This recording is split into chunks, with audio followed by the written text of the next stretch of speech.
She's the most successful woman to ever hit video games. With 10 years, $15 billion, and 30 million games under her belt, Lara Croft has gone from idea to icon. Here's where it all started. In 1995, a young British animator named Toby Gard had an idea for a brand new type of adventure game. Featuring a male lead, the 3D third-person shooter was set in mysterious Egyptian pyramids and Aztec temples. The original idea for Tomb Raider was to make a game like actually an interactive movie. It got me incredibly excited, and that was really the core idea. A core idea he had while working at Core Design in the small UK town of Derby.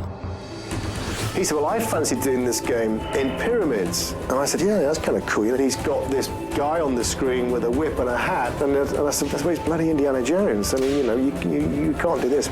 So began the quest to design the character into something truly original. The leading man underwent, well, a sex change. Early iterations were based on a South American woman named Lara Cruz. Core Design wanted a UK-friendlier name. The name Croft came out of the phone book. The team sat down and the writer came down with the phone book and just went through the pages and called out things that caught our eye, and we go, oh, no. Several names were put to a vote. Lara Croft took first place. God's gift to his new heroine, an unreal endowment. The goal was to have her as an exaggerated representation of the female form. That was the reason why she has such an exaggerated and caricatured figure, especially at that time when realism was impossible anyways. And suddenly there she was, Lara Croft on screen. Love at first sight. Hardly the case with one of Lara's hopeful platforms, the Sony PlayStation. Believe it or not, Sony USA initially rejected early versions of Tomb Raider, asking for more materials and a better game. Long hours and late nights became the norm for the six-man creative team at Core Design, including an ambitious young engineer fresh out of school named Gavin Rummery. I created this tool called Room Edit because the whole game was set in tombs, and it seemed a very good idea. We built rooms connected through a doorway into another room. I was thinking like Tutankhamun's tomb, things like that. That's the kind of thing we'd be doing. The results? A groundbreaking and innovative system of grids and complex levels. The intuitive control system allowed a vast set of athletic moves and mobility through water, which would blow popular 2D side-scrollers of the time out of the water. Sony was sold and eventually got on board alongside Sega Saturn. On Halloween Day, 1996, Tomb Raider hit store shelves. The title's impact on the industry was instantaneous. Praised by critics for its gorgeous graphics, crisp full-motion video cutscenes and unprecedented gameplay, Core Design and parent company Eidos had a hit. The first day of sales was extraordinary. You know, she went straight to #1 in a matter of minutes, effectively, and stayed there for a very, very long time. We as a company realised this was not just a video game. It had all the attributes, all the foundations, all the platforms to actually turn it into a true entertainment product. I've been told that if you took all of the copies of Tomb Raider that were sold and piled them one on top of the other, you'd have a building 27 times the height of the Eiffel Tower. What a monstrous, monstrous hit it is. But not everyone decided to share in the riches. In 1997, at the height of Tomb Raider's commercial success, Lara's creator decided to leave the company. Because a character like Lara Croft is essentially an asset for a company, there's always going to be opportunities for sorts of cross-promotional stuff. I certainly had a major problem with the way that Lara was being portrayed in the beginning of the franchise. I don't think that the character would ever get into Maxim-style poses. Lara was his baby, and then people got on top of it and they suddenly went, right, we're going to do it this, we're going to do that. And he really resented that, and he really didn't like that. That really upset him a lot. With 7 million units of Tomb Raider sold, Eidos knew the show had to go on. Designers at Core instantly began work on a sequel. Toby was gone, but the question remained. Would Lara work without her creator?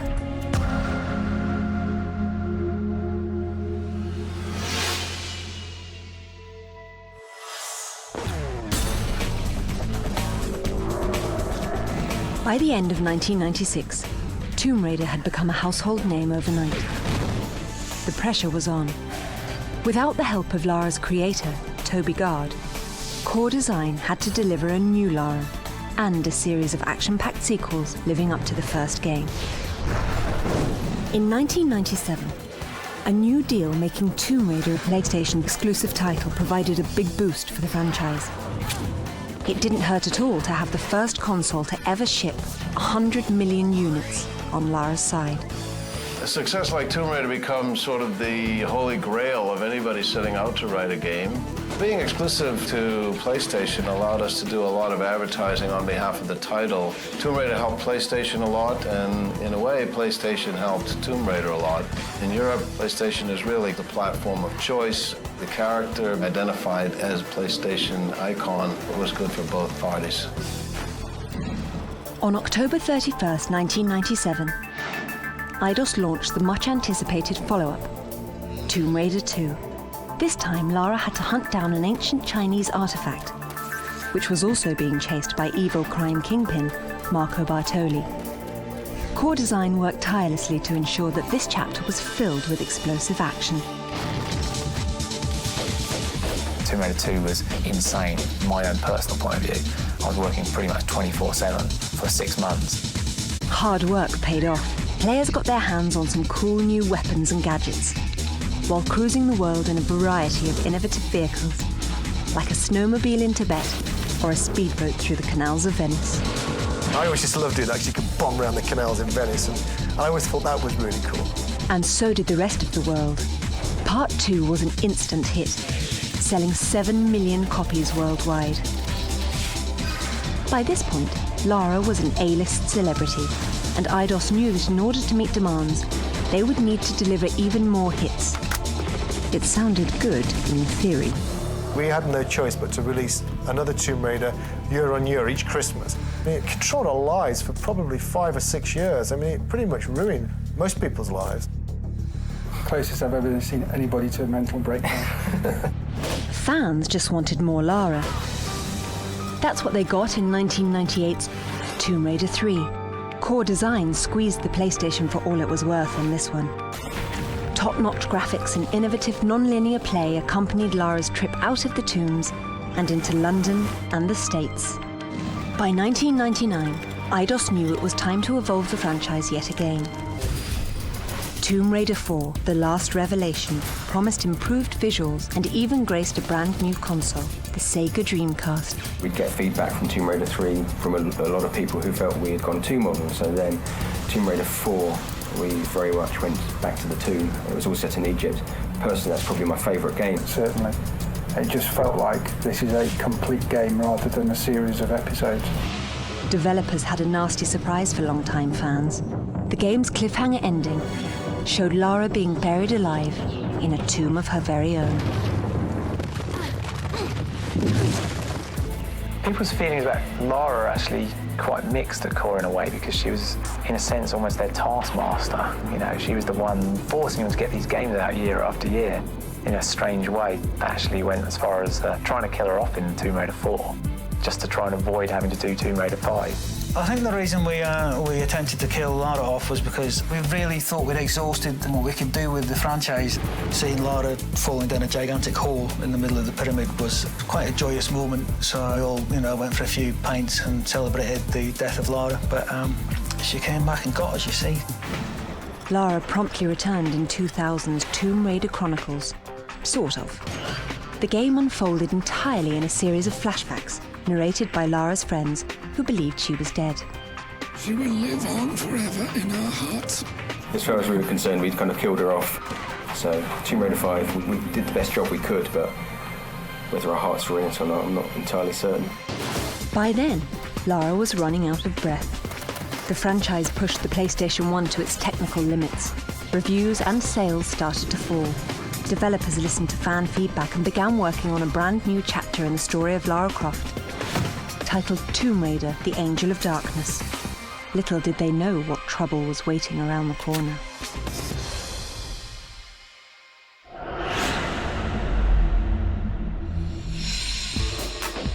Gamers were still buying Lara Croft's adventures by the Jeep loads in 2001. But critics and fans agreed the series was losing its luster. With the release of the PlayStation 2, the Tomb Raider team decided to overhaul the game for next-generation consoles quickly. The consensus was it needs to change. She needs to be able to talk to people, she needs to be harder edge, she needs to do, I mean, this whole list of stuff which we all sat around and, yeah, you know, we all bought into. But as that project went on, it was obvious we'd made it too big, and what we were trying to do was insane. I mean, just mad. The time limit wasn't really enough. The team size wasn't enough. Missed loads of deadlines. Angels and Nightmares was forced out before it was really ready. In late 2003, the ambitious Tomb Raider, The Angel of Darkness, was released worldwide, with some mixed results. Initial sales were strong thanks to an aggressive ad campaign, but critically, the game received lower scores for its glitchy graphics and awkward control scheme. I don't think you'd ever get anybody else to admit to Angel of Darkness that it was their fault. Ultimately, it was my fault, and I paid for that with my job, which I'm very happy about that. But it was done by committee, so you live or die by the sword. At the same time, players were migrating to newer action-adventure games. After The Angel of Darkness, Eidos made a tough decision. Stop. We're going to have to take this way. We've got to, this Jewel in the Crown franchise, we've got to be seen to be making a new start, so they took it over and gave it to the Crystal Dynamics in the States. In order to creatively jumpstart the series, developers at Crystal Dynamics knew they would have to make some big changes for Eidos, while staying true to the series' roots. Coming back and starting to work on Tomb Raider Legend posed a number of challenges, because one of the biggest questions that were asked was, is the franchise still alive today? Is the consumer interested? An old friend jumped in to help answer those questions. Toby Gard. Wiser from the experience of a decade earlier, Gard wanted to rekindle an old flame. I wanted to get back involved because I felt like I could help to sort of guide the brand and guide Lara back in a sort of direction I thought that the original Tomb Raider was taking it. With Toby's help, developers started the difficult task of reinventing the series. The overhaul began with the leading lady herself. For the newest game, the buxom booty hunter received a full body change. I decided to sort of turn it on its head, how we were approaching the character design, which was to keep very, very caricatured proportions and shape, but then go for real realism in terms of muscle and bone structure and detail. Next up, Crystal Dynamics made Lara's actions much more fluid, allowing killer combinations of moves. Like a pro gymnast, Lara could run, jump and flip through Legend's intricate tombs. The new environments were a huge draw for longtime fans. In April of 2006, Eidos released Tomb Raider Legend. In the opening scene, 9-year-old Lara was traveling with her mother when the plane crash-landed in the Himalayas. The Crofts stumbled on an ancient artifact, and Lara's mother accidentally got sucked into a bizarre time rift. The concept is this plane crash that she suffered at a young age in the Himalayas and having to escape on her own, breaking her out of this sort of cozy lifestyle. Critics loved the revamped control scheme and called it a true return to the series' roots. The changes paid off. Legends sold over 3 million copies worldwide, becoming the fastest-selling Tomb Raider game ever. Thanks to the daring facelift, the Tomb Raider series was back on track, and fans couldn't be happier. We've just really scratched the surface of what you can do with Tomb Raider up until now, and so the future it's just going to hold so much more.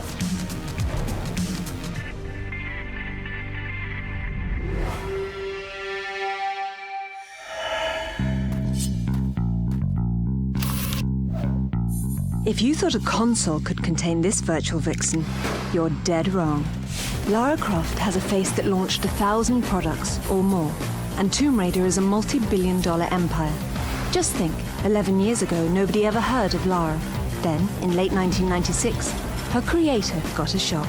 I remember going down to the game shop in the high street, standing in a queue and having people both ahead of me and behind me holding copies of the game and talking about how excited they were. And it was just this really strange feeling, realising that it actually was going to be majorly successful. Toby's hard-nosed heroine was a hit. Shortly afterwards, Lara landed on the cover of Britain's The Face magazine, a spot typically reserved for real-life high-fashion trends. That was the defining moment that made the statement that we had something that was truly going to become mass market and successful. 249 magazine covers later, Lara was a worldwide phenomenon, signing lucrative international deals. You've got Tomb Raider scooters and Tomb Raider motorbike helmets. In France, Lara was made into a postage stamp. In Spain, she's been the face of SEAT. They had a whole series of advertising based around Lara. For more than a decade, advertisers have sought a piece of Lara to help boost sales. But how does Eidos do this without selling out? That's where Janet Swallow comes in. As VP of licensing, she's called daily by folks looking to stamp Lara on anything, from lunch pails to garden hoses, pizzas to bedsheets. Rarely does a product make the cut. Eidos as a company is very, very protective over Lara, so we're very careful with the merchandise that we choose. We've had 2 odd requests. One of them is a racehorse owner called to say could he call his racehorse after Lara, which we declined. We were really worried that it would fall at the first hurdle, so we said that was no. And the second one was a tulip grower in Holland to name one of their branded tulips after Lara, which I thought was quite nice. While the official Lara tulip grows, other deals, such as Lara Croft knickers, wilt. I think maybe because that's quite a hard act to follow, you know, to put on some underwear that's got Lara Croft on it with Lara's signature. I think it's a tough one. It was the weakest. Comic book publisher Top Cow approached Eidos about serializing Lara's adventures in a monthly comic title. Eidos loved the idea, and the series ran for 5 straight years. That same year, in pages of another kind, Lara Croft model Nell McAndrew posed for Playboy in the controversial spread Lara Croft Nude. Eidos pulled the trigger on a lawsuit, forcing Playboy to pull those copies from shelves and alter the cover. Perhaps the strongest deal in the history of the franchise went down in 2001.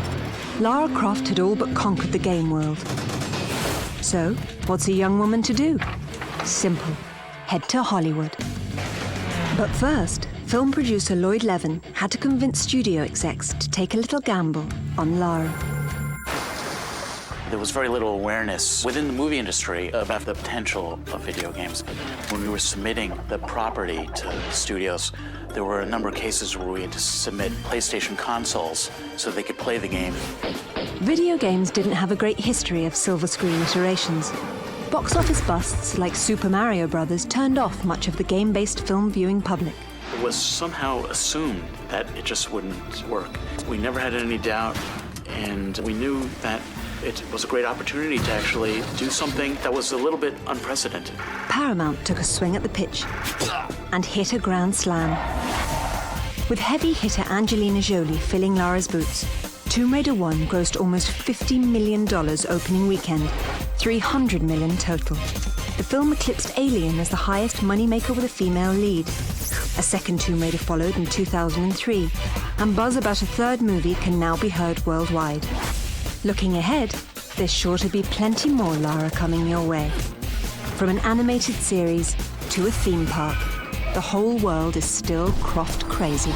The fact that she's 10 years old in game, it's quite a long time. So I think she's a digital icon for computer games, not just for now, but forevermore. Rather like James Bond has survived 40 years in the movie industry, Lara Croft is the digital icon of the computer games world.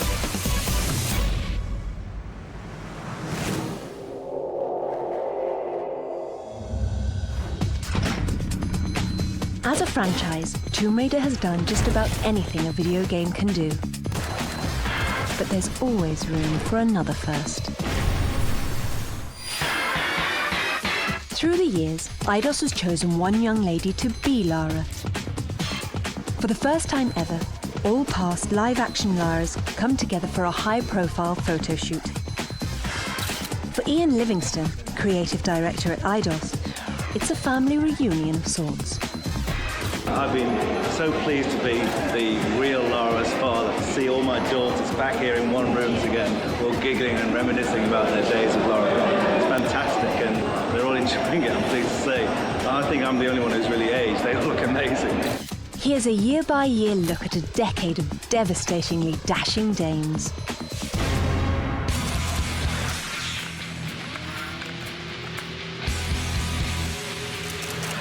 It has changed my life. Even now, actually, I still get lots of letters from people all over the world, which is just mind-blowing. I can't believe people still associate you with the character and just really still are big fans of the game itself. Having a child is amazing. What can I say? It's the best thing that I've ever done, and I think it really makes me realise what life's about. It kind of puts everything in perspective.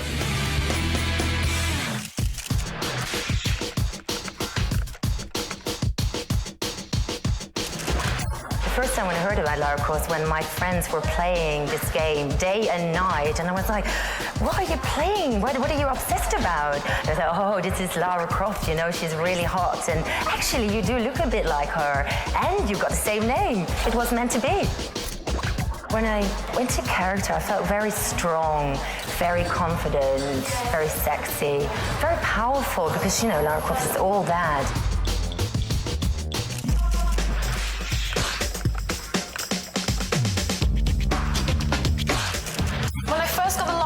I was the youngest ever, so I was just turned 17. When you get into the outfit, you're a changed person. You're just in the role of Lara Croft, and you can do anything, and everyone looks at you like you've just stepped out of the video game. I think it's a feeling that I'll never have again. My best memory of being Lara Croft was my biggest fan, who was from Amsterdam, and I think he bought my wisdom teeth on the internet. I think that made his day, really made his year. I think when I became Lara, I didn't know who I was as a person, and travelling with a group of people around the world, especially being 17 and new, it kind of made me who I am today. So it meant a lot to me, and I'll always remember it.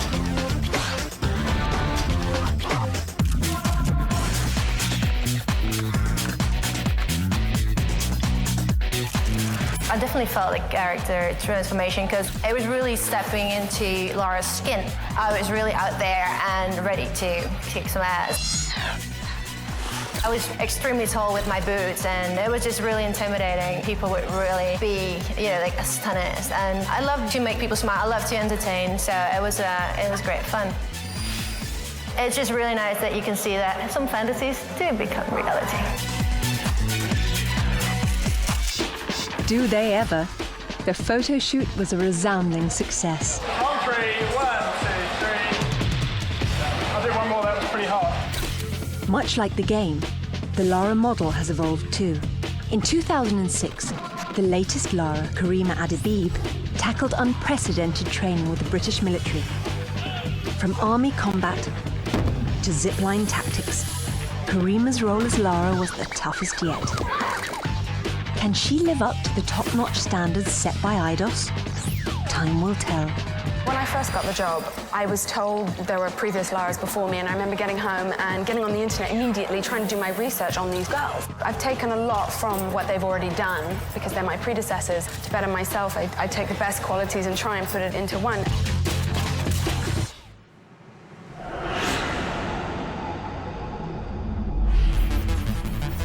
Leipzig, Germany.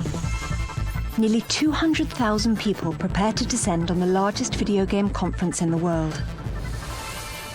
They want two things: a look at the latest games and a glimpse of Karima Adabib. Her journey here began when she was just 10 years old.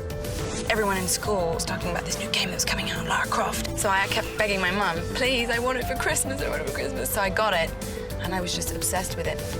So began Karima's training to assume the role of her own childhood heroine. Growing up in Morocco, I spent a lot of my time exploring, hiking, playing a lot of sports, living in the sun. At 18, athletic by nature and a gamer at heart, Karima had a go at modelling. I got this call saying there's a casting for Lara Croft. I'm Lara. Lara Croft. Lady Lara Croft. Lara Croft. Lara Croft. I am the girl for this mission. With more than 1,000 models gunning for a rather unique role, the competition was tough. But Eidos knew right away who their Lara would be. She's obviously a very striking young lady. She's very intelligent. She speaks 6 languages. Karima is just extremely gifted at working a crowd. She gives every single person a little piece of her. Karima is about to wade into a sea of 183,000 convention visitors, 2,600 journalists, and 368 exhibitors from 25 countries. To be honest, I don't know whether it's the weight of the boots or whether it's the heaviness of the holsters. This sort of strange thing happens to me. The arms go up, the elbows go out, the back stands straight. I turn into Lara. A brand ambassador for a franchise that has sold more than 30 million units worldwide, Karima's day is an adventure itself. The first time someone held a mic in my face, it was awful. I couldn't stop shaking, stuttering, stumbling, but now it's just like second nature. I find that now the people that are putting the mics in my face are shaking. Thank you, it's a pleasure. Lara is intimidating. I do get asked a lot of the same questions. One of them being, how do I feel about Angelina Jolie? Played on the film, I heard. No. I was in Alien vs. Predator. Yes, I was a sacrificial maiden. I got killed by a face hugger. What else? How did I get the job? What I was doing before the job? What are my intentions later on? Do I want to be an actress? Do I want to be a writer, an astronaut? Do I have a boyfriend? Am I going to get rid of him? What happens on level 7? And Karima knows exactly what happens on level 7. A fact that does not escape fans' chat rooms, blogs, and message boards. Do a hitman. All the boys love her. But the great thing is she's got lots of female fans for the fact that she's intelligent and she's strong and she's just as witty and clever. Lara is beautiful both in and out. Can't get any better than that. And with tens of thousands of fans clamoring for attention, an autograph, a hug, or bullets, You need to train. this mission is one that Karima is proud to tackle. I put a lot of heart into this job for the fact that I'm a gamer. I've grown up with Lara, and now, 10 years later, for the 10th anniversary, I am Lara. It's an odd job, it's an exciting job. It's a job that takes you all around the world. Who knew you could be Lara Croft as your day job?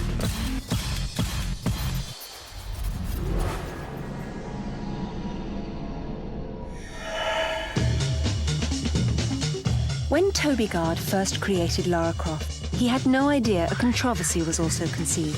For the past decade, Lara has been dubbed both feminist icon and pixelated play toy. In terms of how females have been portrayed in games up until Tomb Raider 1, they had been often portrayed purely as objects, and normally damsels in distress or just terrible fantasy sort of dominatrix-type characters. But Lara was born during the late 90s, the height of what the Spice Girls called girl power. Even still, at the time, convincing execs to let a woman star in her own game proved difficult. Traditionally, all games had male characters because they were played by boys. But these boys hadn't stopped playing games, they just got older. And what would they rather look at? Hedgehog, Plumber, or Lara Croft's firm bum? With the benefit of hindsight, no pun intended, it was an obvious answer. Male gamers swooned for Lady Lara, a sex symbol for the digital age.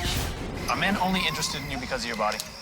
No, I'm rich too, darling. Women have also fallen in love with her kick-ass, no-nonsense attitude. A former editor at Ms. Magazine, Jennifer Baumgardner, is a prominent women's advocate who writes for Harper's and NPR.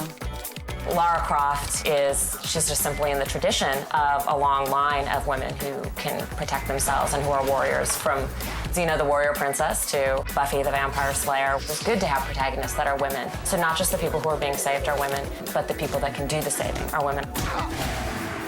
But not every woman dug Lara. When Tomb Raider 2 dropped, Eidos advertised the new game with a series of commercials that played up Lara's sexiness. As fans rushed to stores to buy Tomb Raider 2, the controversy heated up. Ismini Roby is the chief editor and co-founder of WomenGamers.com, the largest women's game portal on the internet.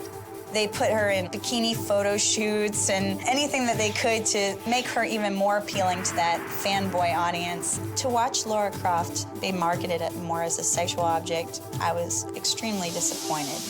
So was Lara's creator. In fact, Toby Gard left the franchise over the new portrayal.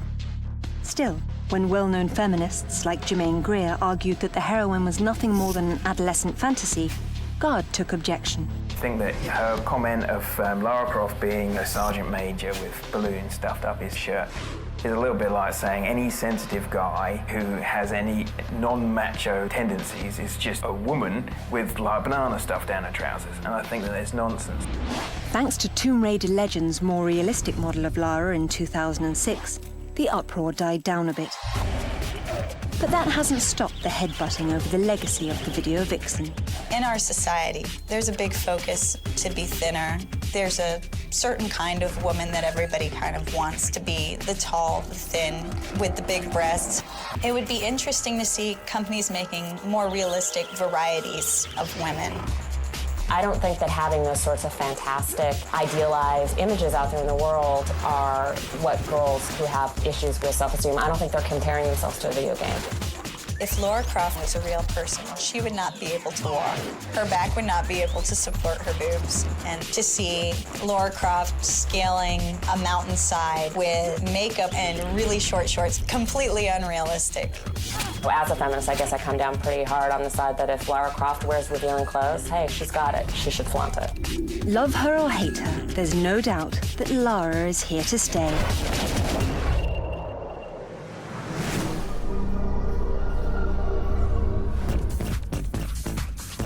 When it comes to fans, there are few more passionate than Lara lovers. Since the birth of the franchise, fanatics have found some pretty creative ways to honor their favorite Tomb Raider.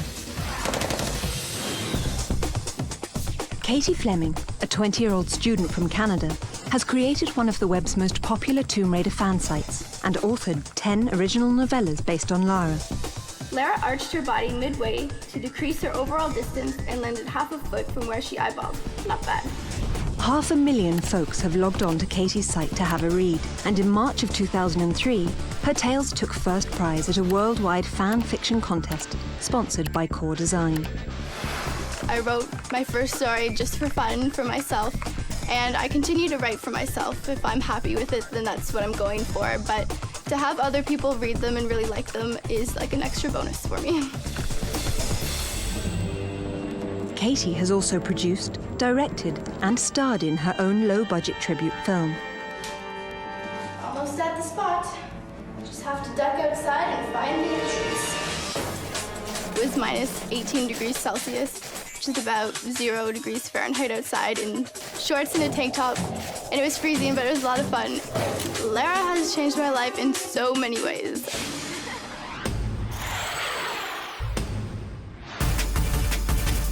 Chantal Slagmolen from Amsterdam claims that she is Lara's #1 fan. There was a lookalike contest and I decided to enter. I did not win, unfortunately, but from then on I really got interested in it and it was loads of fun to do. Her stunningly accurate portrayal made Chantal a celebrity among Lara fans. She's been invited to conventions around the globe and was chosen as a stand-in for design work on Tomb Raider Chronicles. Chantal drew from her work with Eidos and started doing drawings of her own. I mainly do just single drawings of Lara. It starts off with a small sketch and then it gets transferred to the computer, and depending on that, I digitally color it or just digitally inked it. She eventually fell in love with the art form and made a life-changing decision. I was studying computer science, and while being around Lara and in the environment Lara was created in, she sort of inspired me to go to art school, which I finished now with a degree, and doing graphic designer jobs, which I really love. We're the world's biggest Tomb Raider fans because nobody else ever got one of these from her. In 2001, Lara tackled the role of matchmaker for a pair of fan site forum surfers. codenames Goran Agar and Catsuit and Ponytail. He lived in Germany. She lived in Canada. No distance was too great for these Lara lovers. Cat flew to Goran, and it was love at first sight. Lara Croft brought us together, and she's been all around us since then. When we entered the office of the Registrar of Marriages, what was hanging behind his desk was a Tomb Raider poster. I mean, what better signs do you want? Their honeymoon was even a retracing of Lara's steps in Tomb Raider 3. Today, the domestic duo spends time caring for their brood. A collection of life-size Lara statues considered one of the largest in the world. This house we built with our Lara Croft figures in mind. We wanted to have places to display them to their full potential. And I think we've managed to pull it off pretty well. Quite well. The healthy obsession doesn't stop there. Goran and Kat both started their own Tomb Raider websites, and Goran actually reworked a level of Tomb Raider legend with someone close to his heart in the lead role. Just in case you're wondering, that's their wedding portrait above the mantle. None of what you see around us would have happened if we never met Lara Croft. If we never played Tomb Raider, we would never have gone to Eidos' forum, and we would never have met each other, and we would never have married. And that would have been a damn shame. So Lara Croft basically made us happy. Yes. She gave us the biggest gift we've ever gotten.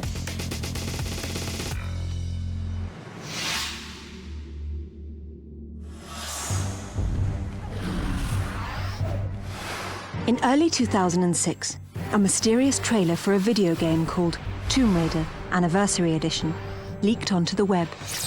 Within minutes, fans around the globe were buzzing over what appeared to be the next Tomb Raider, coinciding with Lara Croft's 10th birthday. The video was not a true representation of an upcoming game, but Eidos did confirm they were creating a new action-packed game based on the original Tomb Raider. There was a kind of a series of emotions that we went through when we found out that we were going to get to make the next Tomb Raider game. You kind of realize, holy crap, we have to make the next Tomb Raider. There's a great sense of responsibility on our shoulders and reverence to the original game that we don't want to mess up in any way. But just why did they come up with a plan to enhance Lara's first adventure? Who better to answer that question than the man who started it all? This gives us an opportunity to actually tell the story that we were trying to tell in the first place, and also to put a bit more emotional resonance into it. I wanted to bring more of an emotional sort of side to the story, so it kind of evolved into more of a question, Lara discovering how far she's willing to go to pursue her sort of goals, how far she'll step beyond sort of what's morally acceptable to achieve her goals. And that, I think that's very interesting. Developers at Crystal Dynamics knew that updating the classic was a challenge even a new and improved Lara might be afraid to tackle.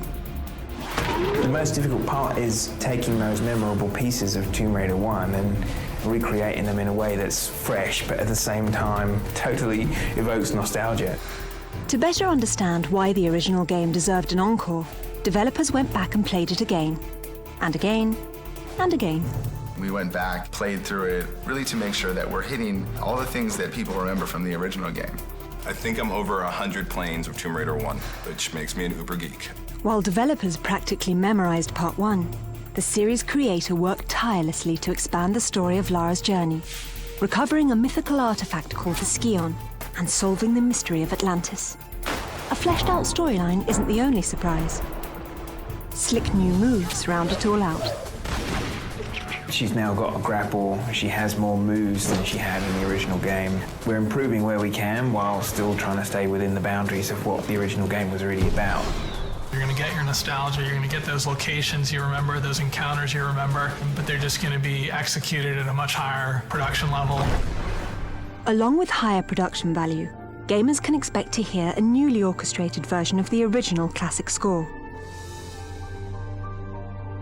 Making music to our ears is the job of Troels Folman, composer for Tomb Raider Anniversary. With Anniversary Edition, it's really about being faithful to the old games. I think everybody will recognize that the old themes are there. They'll absolutely know all the tunes. The main theme is scored exactly the same way, but just with a little more advanced types of orchestration on it. Enhancements don't stop there. Players will get some pretty interesting eye candy this time around. My favorite part of the game would have to be the T-Rex fight. I mean, everybody sort of remembers that from the first one, so we brought it back and we're trying to make it as great as we can to really hit everybody's expectations of what their memory of the original game is. The bit I'm most excited about seeing is the cat mummies. They're definitely not cute. Thanks to the improvements, Tomb Raider Anniversary is bound to uncover a whole new legion of fans. Gamers from the crypts of Cairo to the tombs of Tunisia are keyed up for Lara's big birthday bash. If we have one message for the fans out there, it's that we're doing our best to make a faithful recreation of the original Tomb Raider experience, and that we're really doing it for you guys, and we hope you enjoy it.